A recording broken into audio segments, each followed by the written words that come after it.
안녕하세요. 오정근 쏙쏙 경제 오정근입니다. 귀에 쏙쏙 들어가도록 경제 기사를 쉽게 해설해 드리는 명품 시사에서 정책, 실물, 금융, 세계 경제 파트를 3월 6일절 시작하겠습니다. 관심 있는 분은 구독과 알림 설정을 해 두시면은 제가 업로드할 때마다 보시게 되겠습니다. 지금 이제 어제 제가 따로 인제 심층무수를 해 드렸습니다마는 국민소득 30,000달러 특거리, 규제 혁파 없이는 40,000달러 요원하다. 중립국 함정에서 벗어나지 못한다. 뭐 소주성 이런 걸로는 안 된다. 소주성 반기업 친노조 큰 정부 정책으로는 안 된다. 투자 혁신 정책으로 가야 된다. 기업 투자 환경을 개선해야만이 40,000달러까지 올라갈 수가 있다는 얘기고, 또 한 가지는 지금 40,000달러 몇 년 뒤에 한 7-8년 뒤에 올라가 봤자 그거는 지금 30,000달러와 마찬가지다. 물가도 오르고 또 다른 나라도 올라가기 때문에. 근데 더 큰 문제는 지금의 40,000달러 이상 되어야만이 안정적인 선진국이 되는 거예요. 지금 거의 40,000달러 이상 된 국가는 혼란이 없거든요. 지금 우리가 30,000달러 선에 있는 나라들이 다 지금 한국을 비롯해서 지난번 2011년에 재정위기를 유발시키는 그리스, 스페인, 이태리 이런 포르투갈 이런 나라들 다 요 선에서 앞뒤거든요. 요 선이 지금 굉장히 갈등이 많은 상황이다. 이 갈등을 벗어나야만이 나서 40,000달러까지 올라가야만 우리가 안정적인 선진국을 우리 후손들에게 물려줄 수가 있다는 것이 점에서 이 중진국 함정이라고 하는데 이걸 벗어나는 게 굉장히 중요합니다. 지금 우리 그 고비에서 지금 이 갈등을 겪고 있는 것입니다. 문재인 정부 같은 좌파 정부가 이 난리를 포퓰리즘 정책을 펴는 것도 때문에 그 갈등을 이용해서 집권하려고 하는 거거든요. 그 갈등을 집권한 나라들이 이태리, 그리스 같은 다 위기를 겪었습니다. 남미의 아르헨티나는 뭐 이보다 훨씬 더 올라갔다가 붕괴돼 있지만요. 그래서 이 굉장히 지금 이 시기가 중요한데 몇 년 뒤에 40,000달러 될 거다 그런 얘기는 소용이 없습니다. 왜냐면 그때는 물가 상승이나 또 다른 나라들의 약진을 생각하면 지금의 30,000달러와 마찬가지로 혼란이 계속될 것이기 때문에 우리는 빨리 최소 3-4% 성장을 해서 몇 년 뒤에 50,000달러까지 올라가야 지금의 40,000달러, 몇 년 뒤에 50,000달러는 지금의 40,000달러거든요. 그런 그렇게 되어야만이 안정적인 선진국을 후손들에게 물려줄 수가 있다 하는 것을 지금 다시 한번 오늘 아침 사설에 또 나왔군요. 그런 가운데 지금 공공기관의 청년 채용이 급감하고 있다. 작년에 430 436개 공공기관에서 신규 채용 정원이 20,000 명에 불과했다. 그런 얘기예요. 이거는 2019년에 비해서 20%나 뚝 떨어졌는데 이것은 바로 지금 공공기관의 알바들 비정규직을 전부 정규직화한 데 따른 결과죠.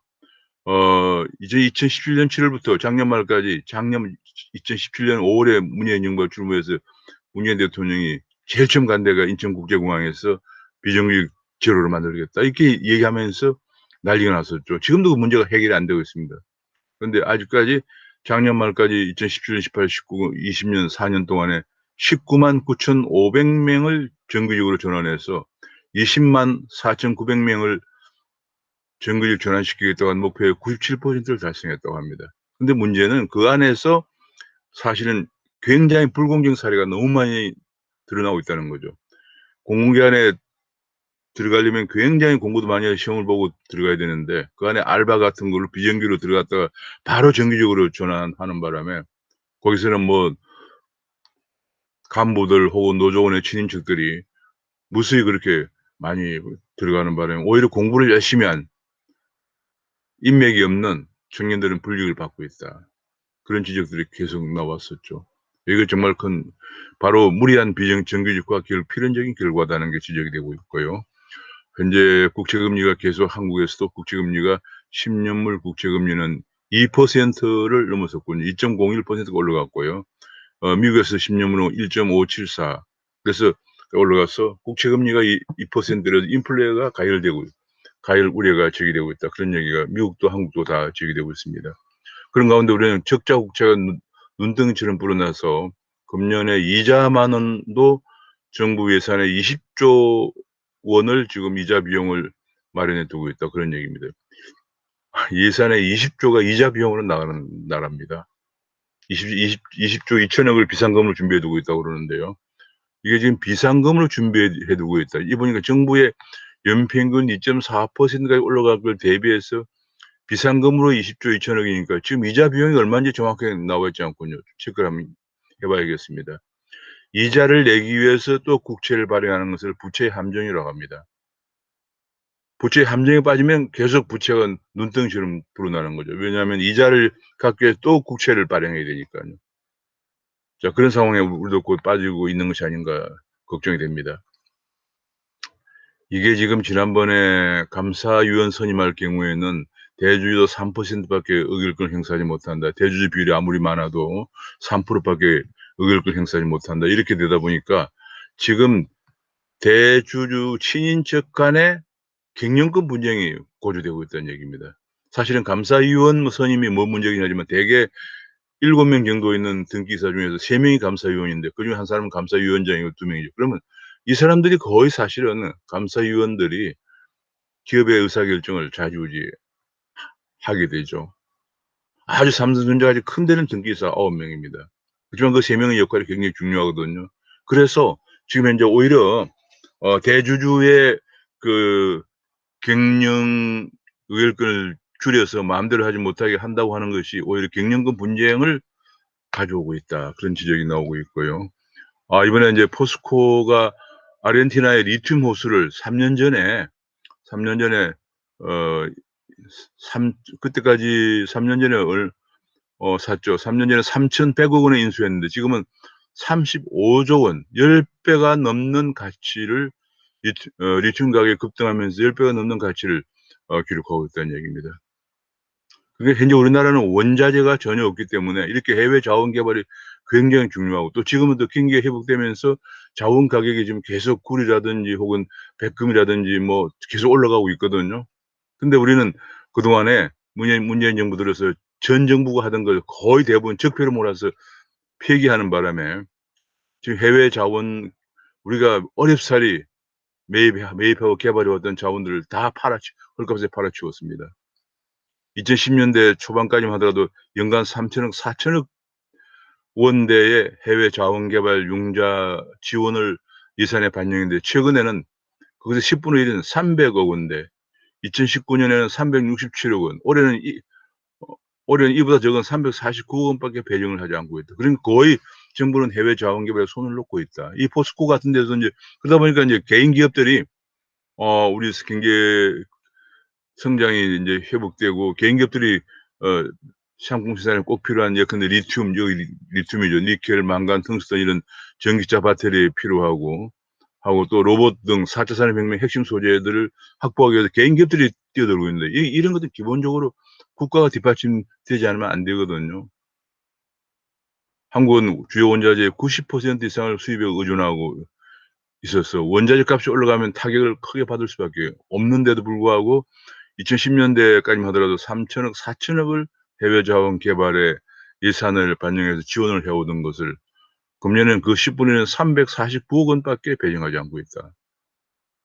이번에 포스코 리튬 투자의 대박을 계기로 해서 좀 이런 문제에 관해서 무조건 전 정권이 했다고 다 적폐가 아니고 우리가 해야 할 건 해야죠. 예를 들면 이런 거 해외 자원 개발 그다음에 4대 강의 보호 같은 거 지금 농업용 이제 농업 시즌이 농번기가 돌아오고 있죠. 지금 보에 물을 다 흘려보내고 보를 파괴하고 그래 가지고 어떤 농촌에서는 100 미터가 넘는 농수용 우물을 파고 있다고 그래요. 농사를 지어야 되니까. 뭐 원전도 마찬가지예요. 원전을 다 파괴하고 지금 원전을 중단시키고 원전을 전부 그냥 신재생 에너지 한다고 그래 가지고 엄청난 돈을 투자하고 있는 이런 것들.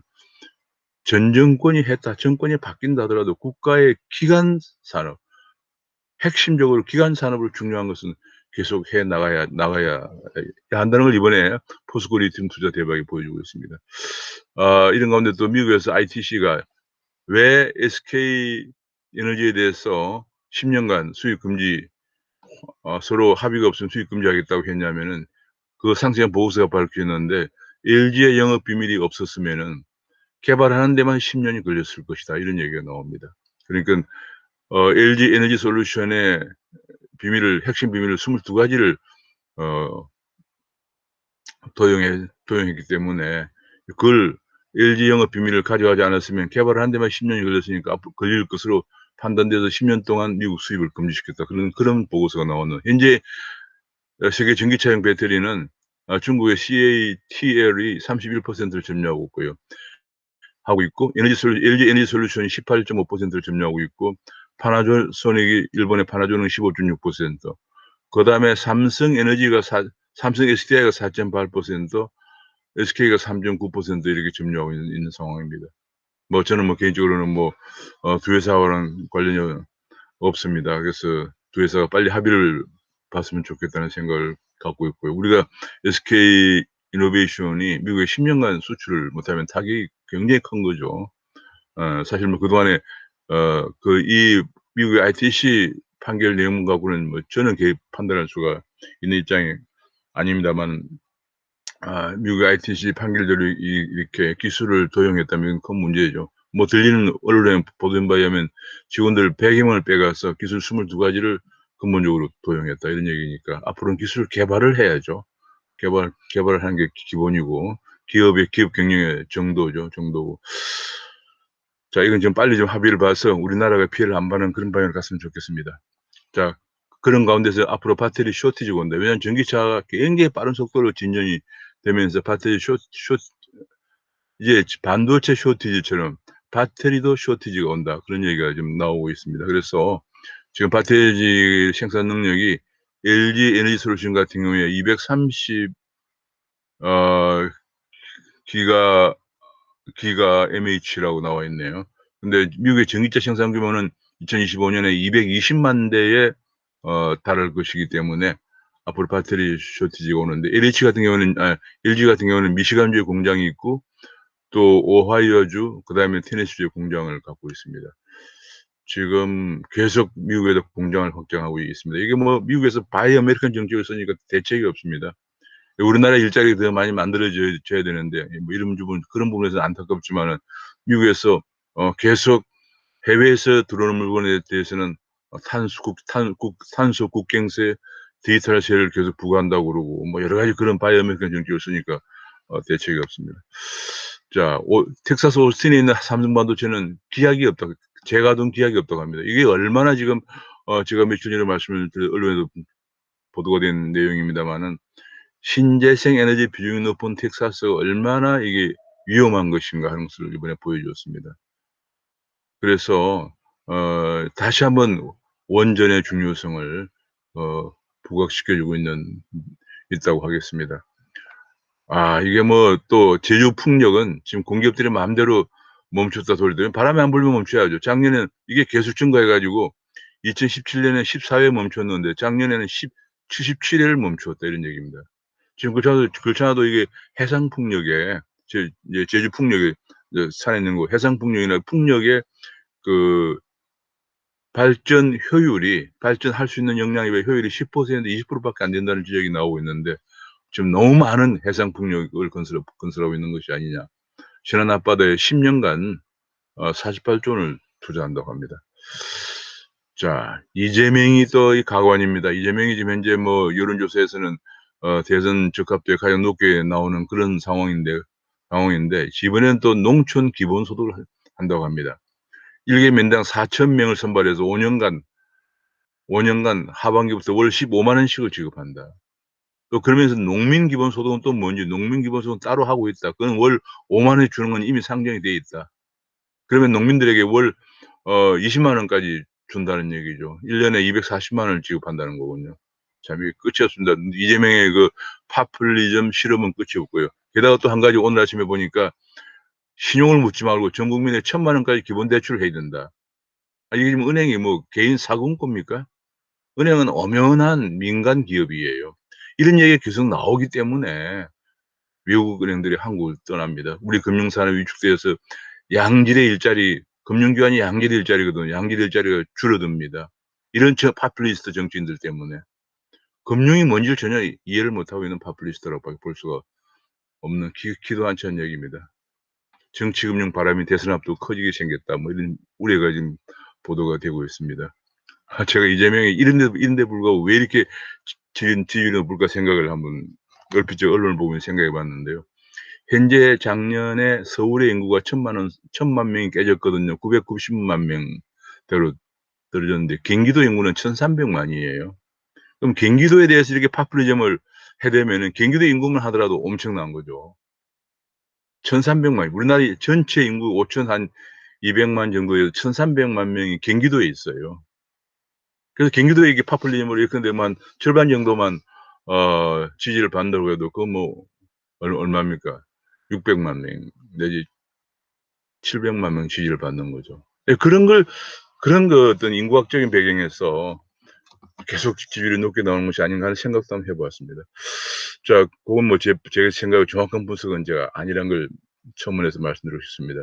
미국에서 보면 인제 국제경제 세계 경제 파트에 들어와서 미국은 이번에 1조 9천억 달러, 한국 돈 2,100조 원의 부양안이 통과도 되기 전에 아직 하원만 통과되고 상원은 계류가 되어 있습니다. 그런데 다시 또 인프라, 7차 인프라를 위한 또 부양책에 시동을 걸고 있다. 그런 얘기인데요. 지금 문제는 뭐냐면 이렇게 되면서 아직도 1조 9천억 달러를 부양안에 넣지도 않았는데 연방 부채가 금년에 GDP 대비 102%가 되고요. 30년 되는 GDP의 2배인 202%까지 갈 것이다. 그런 얘기입니다. 근데 미국의 중요한 것은 미국은 GDP 대비 100%를 넘었으면은 예산통제법이라고 그래 가지고 상하 양원의 동의를 얻지 않으면 지출을 못하게 되어 있습니다. 그럼 이번에도 그래서 지금 상원 통과가 중요한데요. 상원은 공교롭게도 인제 그 50명 상원은 딱 정원이 100 명이거든요. 50 명인데 상원 공화당하고 민주당 간에. 근데 의장이 인제 항상 부통령이 의장이죠. 그래서 만약에 하원에서 한 명만 이탈표가 나와도 통과가 안 됩니다. 굉장히 미묘한 그런 상황인데요. 2021년에 벌써 102%를 금년에 돌파하기 때문에 모든 걸 상원을 통과돼야만이 경기 부양안이 지출할 수 있는 그런 상황에 직면하고 있습니다. 어제 그저께 중국에서 열린 양회에서 중국은 올해 성장 목표를 6% 이상으로 제시했습니다. 중국은 2016년부터 계속 6%를 중성장기에 들어가서 이보다 사실은 성장률을 올리기는 힘든 상황입니다. 이 금년에 6.0은 작년에 2.3밖에 안 되었기 때문에 기저효과를 생각하면 한 8% 정도 되지 않을까 생각을 예상을 했는데, 왜냐하면 2.3밖에 안 됐으니까 기저효과가 있는 거죠. 작년에 워낙 못했으니까. 그러나 6%라고 하는 비교적 안정적인 목표를 제시했다고 합니다. 제시하면서, 근데 여기 대충 좀 보면은 중요한 게 하나가 경제 성장률은 6% 이상으로 제시했고요. 재정 적자 비율을 3.2%로 줄이겠다. 우리는 지금 관리 재정 수지가 6%가 넘었을 것으로 전망이 되거든요. 실업률은 5.5%로 떨어진다. 물가 상승률은 3%다. 그렇게 해서 경제를 비교적 안정적으로 운영하겠다. 그런 얘기고요. 지금 그러면서 한 가지 중요한 중 하나가 국방 예산 증가율이 작년보다 높은 6.8%로 했습니다. 이게 뭐냐면 국방 예산, 지금 미국과의 쟁패의 상황이 있기 때문에 국방 예산은 더 늘리겠다. 이런 것을 지금 보여주고 있습니다. 그래서 3월 4일 날 개최된 양회는 미중 양해와 그다음에 바이든 행정부의 대중 강경 정책으로 인해서 미중 갈등의 새로운 국면을 예고하고 있다. 이런 기사가 실렸습니다. 그래서 특히 인제 인도 태평양 전략과 중국의 1대1로 전략이 격돌하고 있다. 핫스팟이 된 미얀마 남중국의 핫스팟이다. 그런 얘기인데 요걸 좀 더 그림을 좀 크게 한번 보겠습니다. 지금 현재 여기 그림에서 나와 있는 것처럼 아시아 지역이 지금 미중 쟁패 핫스팟입니다. 미얀마 사태 때문에 지금 또 미중 간에 충돌하고 있고, 남중국해 때문에 역시 미중 간에 충돌하고 있고요. 또 대만 해협을 두고 충돌하고 있는 그런 상황입니다. 그리고 지금 현재 동남아 그래 굉장히 중요한데, 동남아의 대미 경제 상황을 보면은 동남아 아시안 국가들은 대미 쪽에서는 흑자를 내고 있고요. 대중 쪽에서는 적자를 내고 있습니다. 아세안에 대한 직접 투자는 미국은 240억 달러, 중국은 88억 달러로 이건 미국이 앞서 있는 그런 상황인데, 이거를 이제 1대1로란 정책으로 중국이 계속 포용하려고 애를 쓰고 있는 그런 상황이죠. 게다가 미국은 중국도 이제 앞서서 본 것처럼 국방비를 증액하겠다고 했는데 중국의 군사 굴기라고 합니다. 거기 견제하기 위해서 아시아 미사일망에 30조를 투입한다. 그런 얘기가 나왔습니다. 아시아 미사일망이라고 하는 거 지금 여기 제가 좀 더 그림을 크게 한번 보면은 일본과 대만을 이어서 베트남까지 연결하는 이런 선이 아시아 미사일망입니다. 지금 중요한 것은 이 아시아 미사일망에 한국이 포함되느냐 하는 건데요. 지금 굉장히 이것이 굉장히 중요한데 지금 왜냐면 한국은 그전에 삼불 정책을 중국에 약속을 했거든요. 한미일 동맹에 가입하지 않고 미국의 미사일 방어망에 가입하지 않고 그다음에 사드를 추가 배치하지 않는다는 것을 그냥 강경호 장관이 느닷없이 제 기억으로는 그냥 국회에서 그냥 느닷없이 발표를 했어요. 뭐 이런 협상이라고 하는 건 중국하고 밀당을 벌이다가 뭔가를 얻어내고 이런 약속을 한 것도 아니에요. 정말 저는 그 발표하는 날 언론 기사를 보고 기도 한 쳤어요. 왜냐하면 이렇게 외교장관이 외교를 이렇게 하느냐. 물론 그전에 무슨 뭐 내막으로 오고 가는 그런 게 있었는지는 저는 모르겠습니다만 그냥 발표하는 거 보고 깜짝 놀랐어요. 어떻게 이런 걸 이렇게 발표할 수 있느냐. 뭐가 좀 서로 밀고 당기고 하다가 중국에 좀 얻어낼 건 얻어내고 예를 들면 중국에 하다못해 한한령이라도 좀 지난 10년 동안 게임도 중국에 못 들어가고 있거든요. 그런 거라 좀 해소하면서 뭐 이런 얘기를 발표한 것도 아니에요 지금. 그냥 굴종적으로 발표한 거란 말이에요. 그런 속에서 지금 이렇게 그러니까 미사일망에 가입하지 않고 한미일 동맹에 군사 동맹에 가입하지 않고 더구나 인제 사드 추가 배치 않는다. 이래 되면은 바로 지금 제가 염려하는 것처럼 미국의 대중 미사일망에 한국이 빠질 가능성이 있다는 것이 가장 큰 문제죠. 그렇게 되면 지금 현재 중국도 미국이 중국에 대해서 경제 제재 문제도 반도체 희토류나 이런 중국 의존도를 줄이려고 하는 속에서 우리는 어떻게 되느냐 하는 문제가 있고요. 그래서 최근에 미국의 움직임이 대만에 있는 TSMC를 미국의 애리조나주에 유치해서 지금은 공장을 가동 중이고 그다음에 대만의 TSMC를 일본에다가 연구소를 세우면서 미국, 일본, 대만으로 연결되는 반도체 동맹을 가져가는 것이 아니냐 하는 우려가 제기되고 있는 상황입니다.